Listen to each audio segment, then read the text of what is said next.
থাক থাক, অনেক হয়েছে গো। তুমি আড্ডা দিচ্ছ, আড্ডাই দাও। আমি যাচ্ছি বাজারে বিক্রি করতে।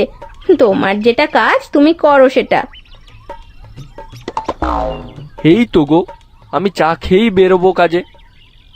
টাকা নষ্ট করছো, এখানে বসে বসে টাকা নষ্ট করছো। ঘরে যে চা করে দিতাম বিনে পয়সায়, সেটা এখানে তুমি 5 টাকা 10 টাকা দিয়ে খাচ্ছ।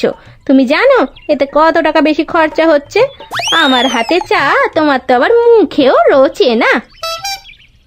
এইভাবে বলছো কেন বউ? আচ্ছা আচ্ছা, আমি এক্ষুনি কাজে চলে যাচ্ছি।